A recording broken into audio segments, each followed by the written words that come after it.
안녕하세요. 저는 결혼을 앞둔 30살의 예비 신부입니다. 오늘 저의 예비 남편과 함께 살게 될 신혼집을 계약함으로써 결혼에 대한 모든 준비가 마쳐졌어요. 남들은 결혼을 준비하며 많이 싸우고 우울증도 오고 한다던데 저는 모든 것이 너무 순조롭게 잘 진행되어서 그저 행복할 따름이네요.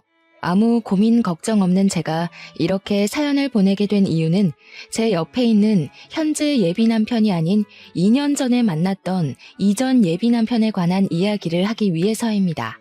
사실 저는 2년 전에 결혼까지 약속한 사람이 있었어요. 그 당시에는 정말 내 인생의 마지막 남자라 생각하고 만났는데 결국에는 그 사람에게 어이없이 파혼당하고 헤어졌네요. 헤어지고 나서는 좀 힘들기는 했지만 지금 보면 그 사람과 헤어져서 더 좋은 남자를 만날 수 있게 된 것 같아요. 그럼 지금부터 2년 전으로 돌아가 저의 이전 예비 남편 이야기를 꺼내볼까 해요. 2년 전, 저는 아버지의 회사에서 격리로 근무하고 있었습니다. 아버지의 회사는 저희 할아버지부터 운영을 해오던 회사로 설립한 지 60년이나 되었고 직원 수도 80명에 연 매출도 100억이 넘는 알짜배기 중소기업이랍니다. 할아버지께서 회사를 설립하고 대표로 계시다가 5년 정도 전에 건강 악화로 경영 일선에서 물러나시고 그 자리를 아버지가 물려받게 되었죠. 사실 처음에는 아버지의 회사에 들어가지 않으려고 했어요. 왜냐면 아버지의 회사는 화학 관련 회사인데 저는 이쪽은 아예 관심도 없고 전혀 모르는 데다가 회사보다는 사회복지 쪽에 관심이 더 많았거든요. 그래서 화학과를 가라는 아버지의 뜻을 따르지 않고 사회복지학과를 졸업하고 사회복지 관련 센터나 요양원을 차려 운영하려고 했답니다. 그런데 아버지는 유일한 자식인 제가 이 회사를 물려받기를 원하셨어요. 하지만 제가 계속 싫다고 하자 그럼 아버지는 딱 3년만 회사에서 일을 해보고 정말 아니라고 생각되면 그때 제가 하고 싶은 대로 하라고 하셨습니다. 처음에는 말도 안 되는 소리라고 거절했지만 아버지는 사회복지센터나 요양원도 엄연한 기업인데 아무것도 모른 채 멋모르고 운영해서 실패하는 것보다는 아버지 옆에서 3년간 일하며 회사 운영하는 방법을 보고 배우는 것도 좋지 않겠냐고 하시더라고요. 곰곰이 생각해보니 아버지의 말씀이 틀린 말은 아니라서 그 뒤로 아버지의 뜻을 따라 회사에서 일하게 되었습니다. 그러나 회사 일은 역시 제 적성에 맞지 않았어요. 그래도 아버지께 말씀드린 것도 있으니 지루하고 일하기 싫어도 꾸역꾸역 참고 일을 했죠. 그러던 어느 날 회사에 제 이상형에 가깝고 목소리도 아주 멋진 분이 방문했습니다. 그분은 우리 회사 거래처 사장님의 둘째 아들인데 아버지 회사에서 일하게 되었다며 앞으로 잘 부탁드린다고 꾸벅 인사를 하더라고요. 저는 커피 한 잔을 건네주며 이야기를 잠시 나눴는데 나이는 저와 같은 28살에 이름은 홍민호였어요. 잠깐의 시간이었지만 둘 다 아버지의 회사에서 일하고 나이도 같다는 공감대가 있어서 그런지 대화가 잘 통한다고 느껴졌답니다. 그 뒤로 회사 업무를 핑계로 몇 번 통화도 하고 만나서 이야기도 나누면서 친분을 서서히 쌓아갔고 그렇게 몇 달이 지나 우리는 연인이 되었어요. 연애만 할 때는 그저 행복했습니다. 제가 평소에 꿈꿔왔던 이상형이었고 목소리가 너무 멋지고 무엇보다 항상 자신의 의견보다 제 의견을 우선시해 주었거든요. 저는 이 사람과 결혼하면 평생 행복하게 살 수 있을 것 같다는 확신이 들었고 연인 사이가 된 지 6개월 만에 정식으로 부모님께 인사를 드리자고 했습니다. 예비 남편도 저의 생각에 동의해서 먼저 이번 주말에는 우리 집에 먼저 인사를 드리고 다음 주말에 예비 남편의 집에 인사를 드리기로 했어요. 예비 남편이 우리 집에 오기로 한 날 아침이 밝았어요. 우리 엄마는 제가 집에 남자를 데리고 온다고 하자 아주 많이 반가워하시며 새벽부터 일어나 이것저것 음식을 장만하셨습니다. 평소에는 잘 주시지도 않던 생선에 갈비찜에 전복에 각종 나물까지 무슨 잔치상을 차려놓으셨더라고요. 엄마를 도와 상차림이 마쳐지고 얼마 지나지 않아 예비 남편한테 집 앞이니 대문을 열어달라는 전화가 왔어요. 문을 열어보니 예비 남편이 서 있었는데 저는 약간 실망했습니다.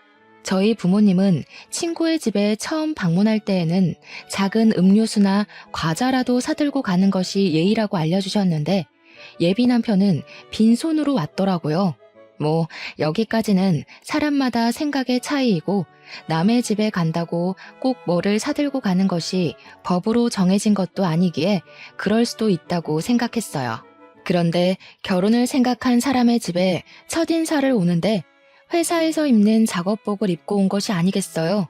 제가 회사에서 일하다가 온 거냐고 물으니 그것도 아니고 작업복이 제일 편해서 그냥 입고 왔다고 하더라고요. 사실 우리가 그동안 만날 때마다 예비 남편은 회사에서 일하다가 와서 작업복을 그대로 입고 만났어요. 어차피 둘이서만 만나는 거고 예비 남편은 아버지의 회사를 물려받을 생각으로 회사에서 먹고 자고 생활하니 그런 부분에 대해 큰 불만은 없었습니다. 하지만 오늘은 엄연히 결혼을 염두에 두고 만나는 첫 자리인데 작업복을 입고 오는 것은 좀 아니잖아요.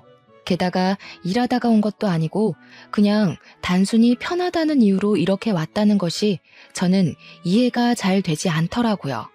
부모님도 조금 당황하신 눈치였지만 일단 제가 집에 처음으로 데리고 온 남자이니 반갑게 맞이해 주셨습니다.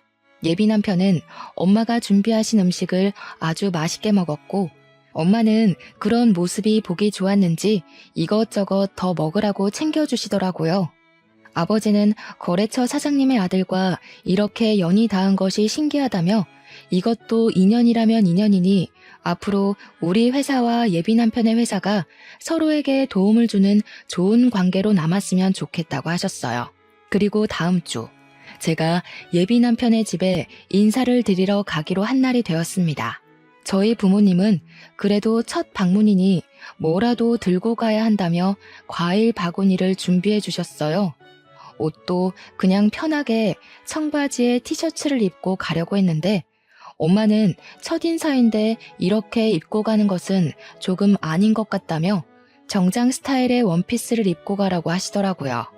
그렇게 저는 원피스에 과일 바구니를 들고 예비 남편의 집 앞으로 가서 전화했습니다. 그런데 예비 남편이 전화를 받지 않더라고요. 2번, 3번 해도 전화를 받지 않길래 벨을 눌렀더니 예비 남편이 자다 일어난 얼굴로 잠옷을 입고 나왔어요. 오늘 분명히 인사를 드리러 간다고 어제 통화까지 했는데 지금 이 시각까지 잠을 자고 있느라 전화도 받지 못했다는 것이 좀 그렇더라고요. 어찌되었든 예비 남편을 따라 집 안으로 들어갔습니다. 저는 솔직히 지난주에 우리 엄마가 그렇게까지 차려주셨으니 거하게 한 상은 아니더라도 약간의 음식은 준비가 되어 있을 줄 알았어요. 그런데 예비 시부모님은 제가 와도 소파에 앉아서 TV를 보고 계시고 집안은 청소도 하지 않았는지 엉망진창이더라고요. 준비된 음식은 당연히 아무것도 없었고요. 김연이 맞지? 민우한테 이야기 들었어. 어머, 무슨 과일 바구니를 다 사왔어.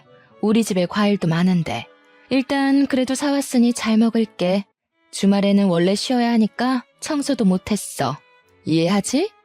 거래처 사장님 딸이라고 들었네. 이렇게 만나게 돼서 반가워요. 그럼 집 구경도 하고 잘 놀다가 가요. 나는 방에 가서 낮잠 좀 자야겠어. 저는 분명히 이 집에 결혼을 생각하고 첫인사를 온 것이었는데 부모님은 제가 그냥 친구로서 놀러 온 것으로 생각했는지 아무 준비를 하지 않으셨더라고요. 뭔가 좀 이상했지만 일단 예비 남편을 따라 집과 예비 남편의 방을 구경했어요. 저는 예비 남편의 방을 구경하다가 혹시 부모님이 오늘 인사하러 온다는 것을 모르셨냐고 물었습니다. 예비 남편은 알고 계셨는데 왜 그러냐고 하길래 저는 그래도 오늘 첫인사라서 집에서 밥이라도 같이 먹으며 이야기를 할 줄 알았다고 말했어요. 우리 집은 원래 주말에는 늦게 아침 먹어서 점심을 잘 안 먹어. 대신에 저녁을 빨리 먹지. 그리고 사실 지금 이 시각은 낮잠 시간이야. 뭐? 그러면 차라리 다른 시간으로 잡지. 왜 이 시간에 잡았어? 나는 그래도 오늘 부모님이랑 이야기도 좀 나누고 할 줄 알았는데. 에이, 그렇게 진지하게 할 얘기가 뭐가 있어? 그냥 집 구경이나 하고 간단히 인사하면 되지 뭐. 안 그래? 그냥 가볍게 만날 때는 정말 잘 맞는다고 생각한 예비 남편이었는데 진짜 제 남편이 된다면 잘 맞지 않을 것 같다는 생각이 조심스럽게 들었습니다. 일단 방에서 나와 다시 거실로 갔어요. 거실에는 여전히 예비 시어머니께서 TV를 보고 계시더라고요. 예비 남편은 예비 시어머니 옆에 앉고 저도 일어서 있기도 뭐하고 해서 예비 남편 옆에 앉았습니다. 예비 시어머니는 TV를 보다가 제가 가져온 과일 좀 먹어보자며 예비 남편에게 과일을 깎을 칼과 접시를 가져오라고 했어요. 예비 남편이 주방에서 칼과 접시를 챙겨오자 예비 시어머니가 저에게 칼과 접시를 넘기며 과일 좀 깎아보라고 하고 다시 TV를 보시는 게 아니겠어요? 솔직히 저는 아직 손님이고 오늘 처음 보는데 대뜸 과일을 깎으라고 시키시니 너무 당황스럽더라고요. 하지만 과일 깎는 것이 어려운 일이 아니니 그냥 과일 바구니 안에서 사과와 배를 가져와 깎았어요. 연희야, 껍질이 너무 두껍네. 껍질을 얇게 깎아야지. 너 회사 일하느라 살림은 하나도 해보지 않았구나? 티가 너무 난다. 결혼하기 전에 과일 깎는 법부터 배워와. 알겠니?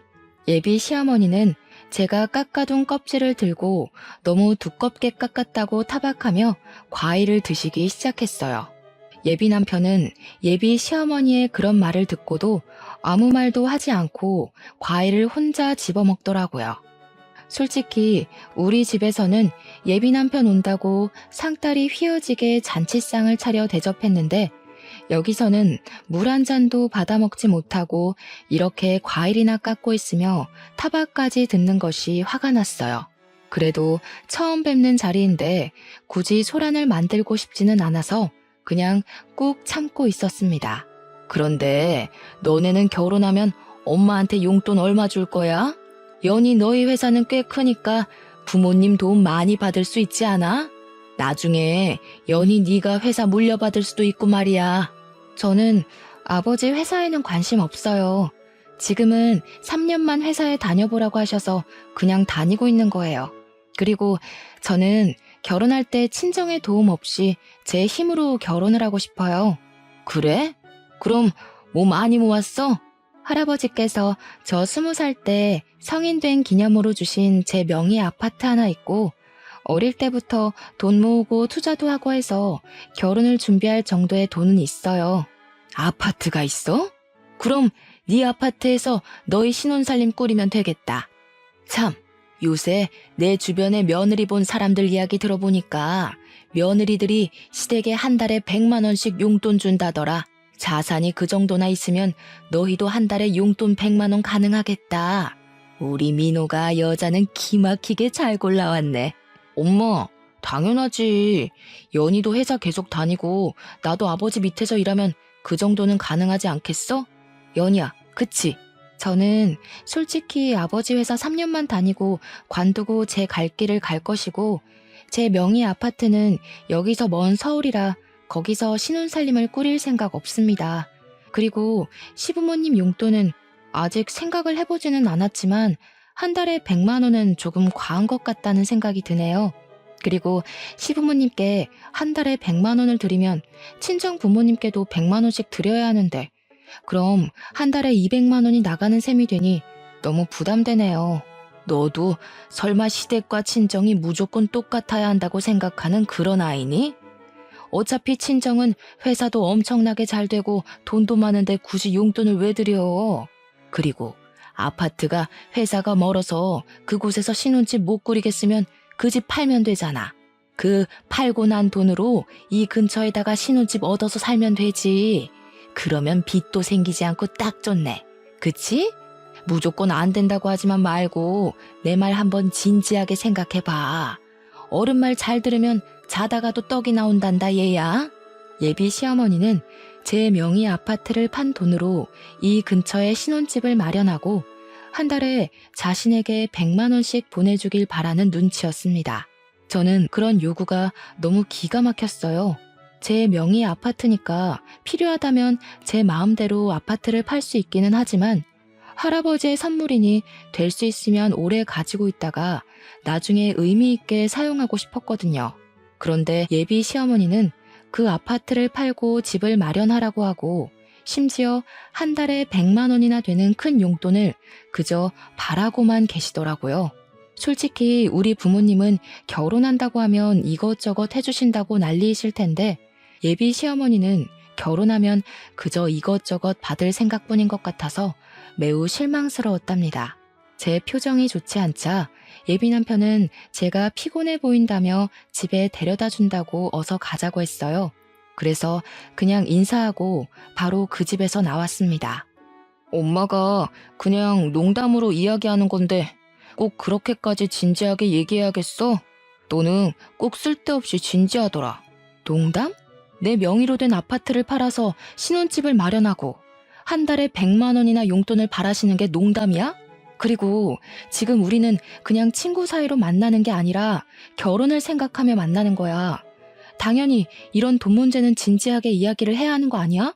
내 생각엔 우리가 당장 상견례하고 결혼 날짜 잡은 것도 아닌데 네가 너무 앞서간 것 같아. 솔직히 이런 이야기는 상견례를 하고 나서 말해도 되잖아. 그니까 이런 거에 싸우지 말자. 예비 남편은 그저 대충 얼버무리려 했습니다. 그날은 저도 너무 기분이 상해서 예비 남편과 더는 이야기하지 않고 집 앞에서 바로 헤어졌답니다. 집에 도착하니 엄마가 처음으로 갔는데 어땠냐고 물어보셨어요. 저는 그날 있던 모든 일을 다 말씀드리려다가 엄마가 속상해하실까봐 자세히는 말 안 하고 그냥 좋았다고만 했답니다. 그런데 제 표정이 영 아니었는지 자꾸 캐물으시더라고요. 어쩔 수 없이 모든 상황을 이야기하니 저번에 우리 집에 올 때도 빈손으로 오고 복장도 그래서 좀 실망했는데 역시나 그런 일이 있었냐며 결혼하는 것은 진지하게 고민해봐야겠다고 하셨어요. 솔직히 제 생각도 엄마의 생각과 다르지 않았습니다. 오늘 한 번 뵀지만 예비 시댁은 너무 기본적인 예의도 없고 아무것도 안 하고 그저 바라기만 하는 것이 보였거든요. 저녁을 먹을 때도 제가 계산하고 커피나 술을 마실 때도 다 제가 계산했습니다. 심지어 예비 남편 집을 방문하고 일주일 후가 제 생일날이었는데 생일 선물은커녕 케이크 한 조각도 없었더라고요. 제 생일날도 그냥 작업복 입고 와서 식당에서 밥을 먹고는 예비 남편이 산다길래 알겠다고 했는데 계산하려고 보니 지갑을 회사에서 가져오지 않았다는 거예요. 사람이 바쁘면 그럴 수도 있겠지 싶어 제가 식사 비용을 계산했어요. 그런데 어이없는 건 차에 가보니 지갑이 떡하니 있더라고요. 지갑을 본 예비 남편이 당황해하는데 일부러 놓고 간 것 같다는 생각이 들었답니다. 뭐 우리가 그리 비싼 밥을 먹은 것도 아니니 제가 얼마든지 계산을 할 수 있었고 제 생일이라고 꼭 선물을 받아야 한다는 것도 아니에요. 그런데 요리조리 피하면서 그냥 돈을 한 푼도 쓰지 않으려는 모습이 보이니까 너무 얄밉더라고요. 그렇게 한 달이라는 시간이 지났습니다. 한 달 동안 예비 남편은 저와 만나며 한 번도 계산하지 않았고 저 혼자 데이트 비용을 내니 너무 부담스러워서 만나는 횟수도 줄이고 있었답니다. 그러다가 예비 남편의 생일이 다가왔고 선물을 준비하려다가 예전에 예비 남편이 제게 했던 대로 그냥 밥만 먹으려고 했어요. 맘 같아서는 저도 똑같이 지갑을 두고 가고 싶었지만 그래도 그건 아닌 것 같아 그러지는 않기로 했네요. 그런데 자신의 생일 일주일 전부터 블루투스 이어폰이 일할 때 필요하다며 자꾸 블루투스 이어폰을 생일 선물로 사달라는 식으로 이야기하더라고요. 저한테 돈을 한 푼도 쓰지 않으려는 예비 남편에게 굳이 블루투스 이어폰을 사주고 싶지는 않았어요. 제가 예비 남편의 엄마도 아닌데 왜 블루투스 이어폰을 사다 줘야 하나요? 그래서 저는 그냥 계속 모른 척하고 예비 남편 생일날 아무 선물 없이 밥만 먹고 헤어졌네요. 그렇게 일주일 정도가 지나 금요일이 되었습니다. 회사에서 일하는데 아버지가 저를 대표실로 부르셔서 들어가 보니 눈물을 흘리시며 퇴근할 준비를 하고 계시더라고요. 무슨 일이냐고 여쭤보니 건강이 좋지 않으셔서 입원해 계시던 할아버지께서 곧 돌아가실 것 같으니 빨리 병원으로 오라고 연락이 왔다는 거예요. 저는 아버지를 모시고 바로 병원으로 갔습니다. 병원에 가니 이미 엄마는 도착해 계셨는데 할아버지는 숨쉬기조차 버거워 보이셨어요. 그 와중에도 아버지와 제가 온 것을 보시고는 힘겹게 미소를 지으시고 눈을 지그시 감으시더라고요. 그렇게 감긴 할아버지의 눈은 영원히 떠지지 않았답니다. 우리 가족은 고인이 되신 할아버지의 장례 준비를 시작했어요. 빈소를 차리고 영정사진을 준비하고 지인들에게 부고를 보냈죠. 예비 남편에게도 부고를 보내니 지금 바로 장례식장으로 가겠다는 연락이 왔어요. 그리고 전화를 끊고 1시간 만에 예비 남편이 장례식장에 도착했어요. 예비 남편은 먼저 할아버지께 인사를 드리고 나서 우리 가족을 돕다가 늦은 밤이 되어서야 집으로 돌아갔네요. 저는 할아버지가 돌아가셨다는 소식을 듣자마자 바로 달려와서 도와준 예비 남편에게 너무 고마웠어요. 사실 그 전까지만 해도 예비 남편에게 많이 서운했었지만 그런 감정이 모두 다 사라지고 그저 고맙고 또 고마울 따름이었습니다. 그리고 다음날 할아버지의 입관식을 마치고 슬픔에 잠겨 있는데 모르는 번호로 전화가 왔어요. 내 번호 몰랐지? 나 민호 엄마. 그니까 장차 너의 시어머니가 될 사람이야. 다름이 아니고 오늘 오후에 김치 담글 건데 와서 배워. 결혼 전에 시댁에 드나들면서 가족들과도 친분을 쌓고 해야 하는 거다. 저번에 민호 형, 그니까 너의 아주버님도 못 봤잖아. 오늘 와서 인사도 좀 하고 저번에 과일 깎을 때 보니까 살림 솜씨도 영 없는 것 같은데 이참에 와서 살림도 배우고 해라. 민호한테 못 들으셨나 봐요. 저희 할아버지 돌아가셔서 지금 장례식 중이에요. 저 못 갑니다. 알아. 어제 민호한테 들었어. 그런데 부모 장례식도 아니고 조부모 장례식인데다가 너는 손녀인데 굳이 꼭 사흘 내내 있어야 하니? 그냥 내일 발인 때나 가면 되지. 일손이 부족하기도 하고 지금 할 일이 태산이니까 어서 와라. 알겠니? 정말 너무하시네요. 제가 진짜 그 집 며느리도 아니고 설사 며느리라 해도 할아버지가 돌아가시면 시댁에 무슨 일이 있어도 당연히 장례식장에 가야 하는 거 아닌가요? 지금 결혼도 안 한 제가 할아버지의 장례식도 불참하고 고작 예비시댁에 김장하러 가야 할 이유 전혀 없다고 보는데요. 뭐? 너 말 다 했니? 고작 예비시댁? 그리고 김장이 얼마나 중요한 일인데 어떻게 말을 그딴 식으로 하니? 너 정말 못 배워먹은 아이구나. 정말 너무하다. 정말 너무한 건 어머님이시죠. 그리고 누구든 조부상 중이면 이런 말 전에 위로부터 하는 게 당연한 겁니다. 조부상을 당한 것을 알면서도 위로는커녕 김치를 담그러 오라니. 지나가는 사람 붙잡고 물어보세요. 이게 옳은 일인지요? 저는 처음에 예비 시어머니가 김장하러 오라길래 당연히 할아버지가 돌아가신 사실을 모른다고 생각했습니다. 그런데 예비 시어머니는 그 사실을 아는데도 저는 손녀이니 굳이 3일 다 있을 필요가 없다며 김장을 배우러 오라고 하는 게 아니겠어요. 제가 참지 않고 말대꾸를 하자 예비 시어머니는 황당해하면서 더 뭐라고 하려고 했지만 입관식을 할 때 하도 울어서 목소리도 잘 나오지 않고 더는 그런 쓸데없는 말을 들을 필요가 없다고 생각되어 그냥 끊어버렸습니다. 잠시 뒤에 예비 남편한테 문자가 오더라고요. 엄마가 김장할 때는 할 일이 많아서 예민해져 있다며 방금 엄마가 전화로 이야기한 것은 자신이 대신 사과한다고 미안하다고요. 저는 뭐라고 더 따지려다가 장례식 중이라 싸울 기운도 없고 장례식 둘째 날이 토요일이라 손님이 많이 계셔서 그냥 알겠다고 답장하고 말았네요. 그리고 셋째 날 새벽부터 예비 남편이 왔더라고요. 할아버지의 발이 나는 것을 지켜보고 우리 가족이 울고 있으니 손수건을 가져다 주기도 하고 다들 밥을 먹지 못하고 있으니 율무차를 뽑아오는 등 알뜰살뜰히 우리 가족을 챙겨주었습니다. 전날 김장하느라 예비 남편도 힘들었을 텐데 새벽부터 와서 함께 해주니 너무 고마웠어요. 예비 남편이 잠깐 자리를 비웠을 때 엄마는 처음에 사람이 영 아닌 것 같았는데 다시 보니 오해한 것 같다고 하셨어요. 저 역시 할아버지의 장례식을 통해 예비 남편이 다시 보였답니다. 모든 장례를 마치고 아버지도 너무 고맙다며 조만간에 크게 밥 한 번 사겠다고 약속하셨어요. 그 후로 부모님은 예비 남편에게 밥을 사줘야 하니 약속을 잡으라고 했지만 예비 남편의 회사 일이 갑자기 바빠지는 바람에 그 뒤로 밥은커녕 데이트도 제대로 못했네요. 시간이 흘러 설날이 다가왔어요. 우리 가족은 명절이 되면 평소에 바빠서 가지 못했던 여행을 가요. 연휴가 길면 해외로 가기도 하는데 이번에는 연휴가 짧아서 제주도로 여행을 가기로 계획하고 이 사실을 예비 남편에게도 이야기했습니다. 제주도? 그럼 설날에 우리 집 못 와? 당연히 못 가지. 그리고 우리가 아직 결혼도 안 했고 날짜를 확실히 잡은 것도 아닌데 아직 연휴라고 가는 건 좀 그렇지.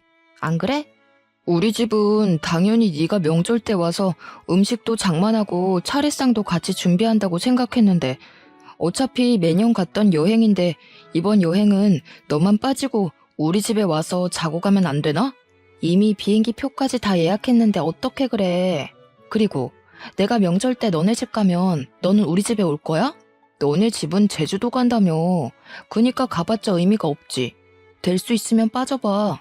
이번에 우리 엄마 허리 디스크 와서 음식도 못 하신단 말이야. 너라도 와서 좀 도와드려. 그래야 너도 점수도 따고 하지. 안 돼, 못 빠져. 그리고 어머니가 허리 디스크가 오셔서 음식을 못 하시면 아들인 너랑 형이 도와야지 왜 나한테 와서 도우라고 해? 난 좀 이해가 되지 않네. 우리 어차피 결혼할 사이 아니야? 그럼 집안일 있으면 서로 돕고 하는 거지. 그래서 저번에 너네 할아버지 장례식 때도 내가 가서 도왔잖아. 그럼 너도 당연히 한 번은 도와야 하는 거 아니야? 그래. 네가 할아버지 장례식 때 와서 옆에서 챙겨준 거는 너무 고맙게 생각하고 있어. 그 부분은 네가 시간적 여유가 있을 때 크게 밥 한 번 살게. 그런데 아무리 그래도 아직 결혼식 날짜도 잡지 않았고 상견례도 하지 않았는데 명절이라고 가서 음식 장만하는 건 아직은 아닌 것 같아.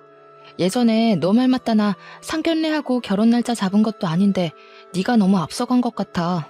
거참 말 섭섭하게 하네. 그럼 나랑 뭐 결혼 안 하겠다는 거야? 그게 아니고 아직 결혼한 것도 아니고 상견례도 안 한 이 마당에 벌써 너네 집에 가서 며느리 노릇을 하는 건 아닌 것 같다고. 어차피 결혼하면 앞으로는 친정에서 이렇게 시간 보내지도 못할 텐데 결혼 전엔 우리 가족끼리 시간을 보내는 편이 더 좋을 것 같아. 일단 너의 뜻이 뭔지 알았어. 그럼 엄마한테는 그냥 여행을 간다는 말 안 하고 친척 집에 간다고 할게. 왜 굳이 그렇게 거짓말해? 그냥 여행을 간다고 해.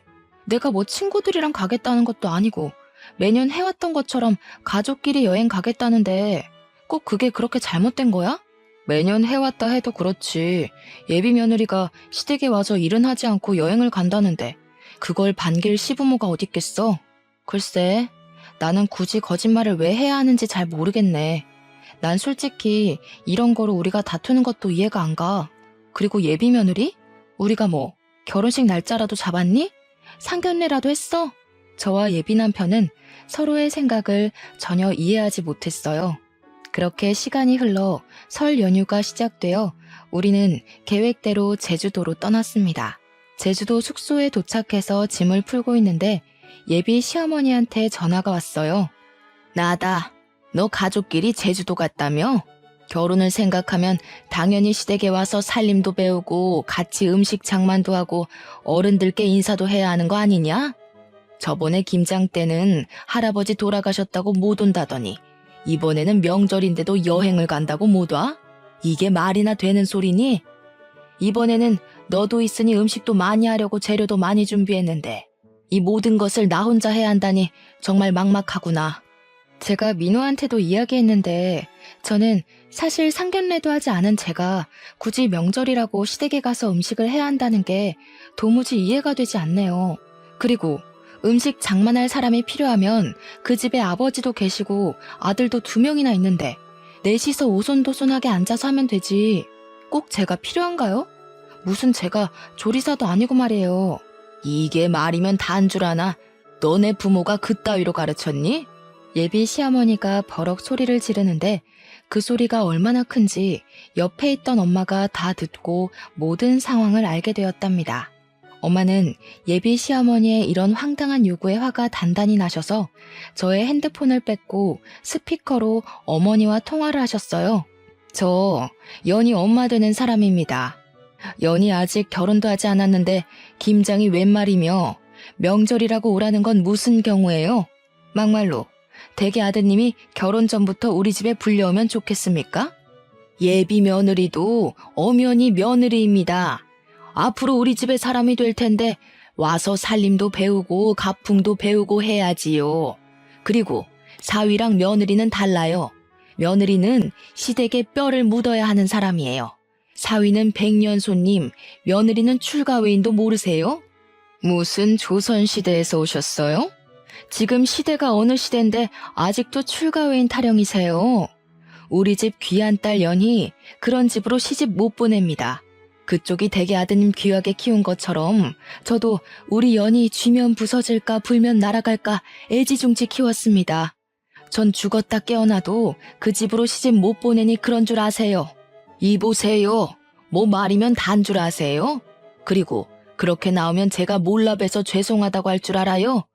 저도 그 집이랑 결혼 못해도 아쉬울 거 하나 없어요. 시댁에 대한 기본 도리도 모르는 아이를 며느리로 들일 마음 추호도 없습니다.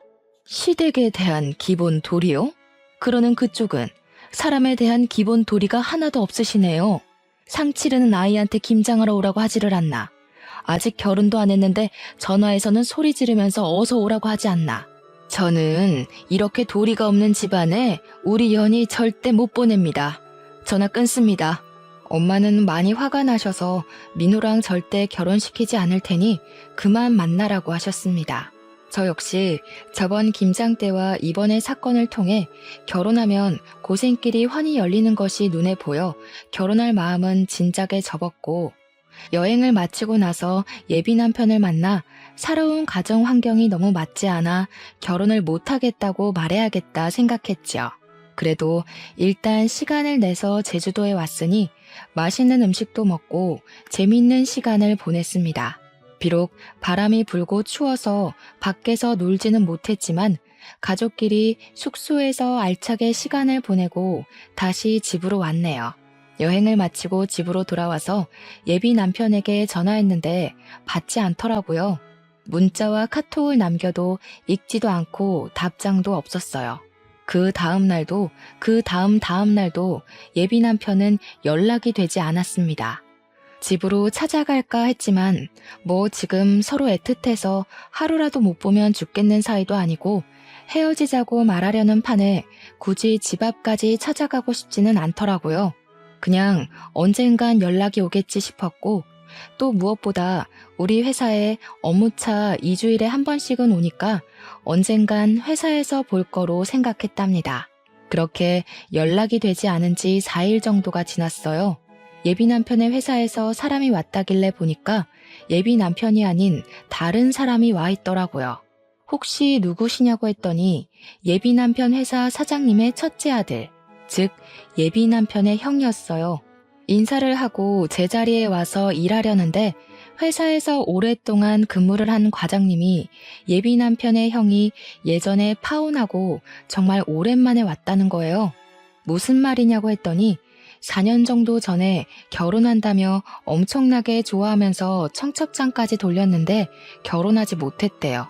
그러면서 외모도 나쁘지 않고 성격도 좋으신 분 같은데 왜 파혼을 했는지 모르겠다고 하더라고요. 저는 그 이야기를 들으니 왜 파혼한지 알 것만 같았어요.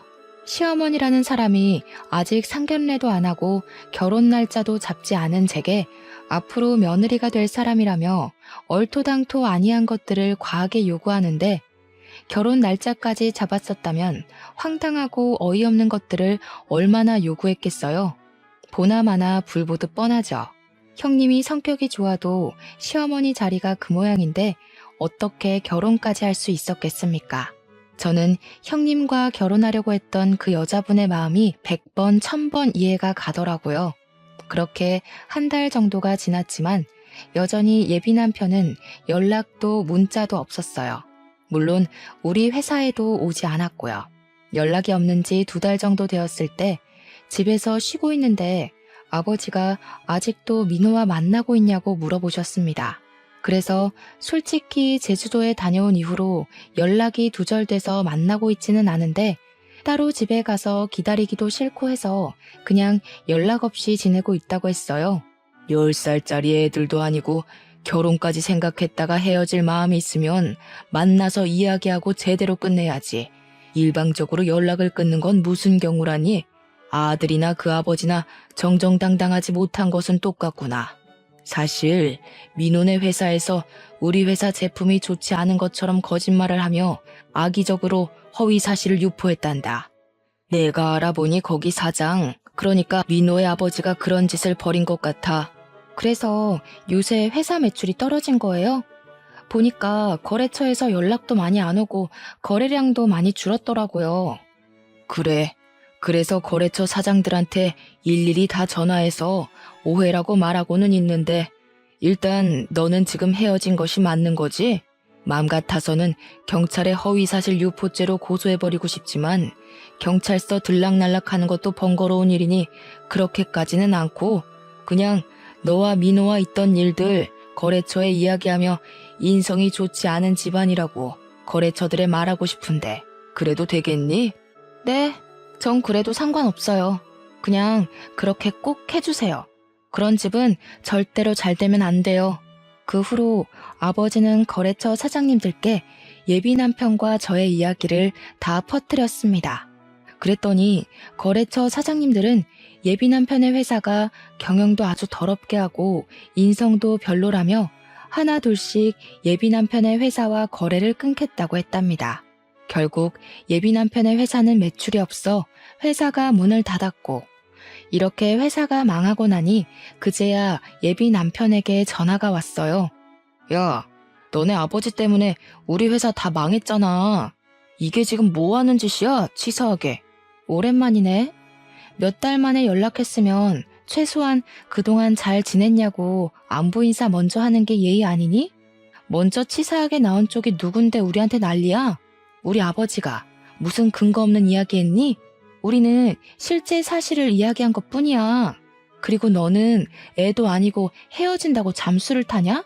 나 참 어이가 없어서. 아니다. 기본적인 예의도 모르고 바라는 것만 많은 너네 집이랑 시작 전에 이렇게 헤어지는 게 다행이지. 아무래도 우리 집 조상신이 나를 구해준 것 같네. 뭐? 너 어떻게 말을 그따위로 해? 제정신이야? 아무리 그래도 우리 결혼을 생각하고 진지하게 만났던 사이였어. 그래, 우리 결혼을 생각한 사이였지. 그런데 너는 그렇게 잠수 타냐? 지금 우리 거의 3달 만에 연락한 건 알고 있지? 우리가 정말 진지하게 만남을 생각했다면 이렇게 오랫동안 잠적했겠어? 우리는 이제 결혼을 앞뒀던 사이가 아니라 원수보다도 못한 사이가 된 거야. 알겠니? 더는 너랑 내가 할 얘기 없을 것 같은데 끊는다. 차마 잘 지내라는 말은 못하겠다. 안녕. 저는 마지막으로 하고 싶던 말 다 쏟아내고 끊어버렸고 그 뒤로 연락이 오지 않았습니다. 이렇게 저는 파혼했네요. 그 뒤로 한동안은 뭔가 마음이 허해서 회사 일과 공부에만 미쳐서 살았어요. 그 결과 회사에서도 인정받고 컴퓨터 관련 자격증도 따고 영어 실력도 향상되었죠. 그렇게 살다가 회사에서 좋은 대리님을 만났고 그분은 저의 진짜 예비 남편이 되어 결혼을 앞두고 있답니다. 물론 파혼을 한 저의 사연도 다 말했는데 제 상황을 누구보다 안타까워했고 이해해 주었어요. 게다가 제 진짜 시부모님이 되실 분들은 너무 인자하시고 집에 방문하면 하나라도 더 챙겨주시려고 하세요. 정말 저를 딸처럼 생각하시는 것이 눈에 보여서 너무 감사한 마음으로 행복하게 결혼 준비를 하고 있답니다. 연애와 관련된 말 중에 똥차가 가고 벤츠가 온다라는 말 있죠? 아마 한 번쯤은 다들 들어보셨을 텐데 저는 사실 이 말을 싫어했어요. 본인 스스로 벤츠를 살 수 있는 능력을 키우면 되는데 아무것도 하지 않고 벤츠처럼 좋은 남자가 오기만을 기다리는 것 같았거든요. 그런데 똥차를 만나고 허한 마음을 채우려 이것저것 공부하며 스펙을 쌓으니 정말 제 인생에 벤츠 같은 남자가 왔네요. 2년 전 파혼을 겪으면서 한때는 정말 우울하기도 했는데 그래도 지금 생각하면 그때 많이 배우고 내면적으로 성장하게 된 계기가 된 것 같아요. 지금 제 사연을 듣고 계시는 분 중에서도 예전에 저처럼 파혼을 생각하시거나 파혼을 이제 막 경험한 분들도 분명히 계실 것으로 생각합니다. 파혼을 겪었다고 해서 인생을 실패한 것이 아니니 너무 좌절하지 마세요. 여러분에게 파혼의 시련을 안겨준 똥차가 갔으니 이제는 자신의 스펙을 쌓고 내면을 착실하게 다져서 여러분만의 벤츠를 꼭 찾으셨으면 좋겠습니다. 희망과 용기를 잃지 마시고 열심히 살아보자고요. 저의 사연을 듣고 누군가는 위로와 용기를 얻길 바라며 저의 이야기를 마쳐볼까 합니다. 들어주셔서 감사합니다.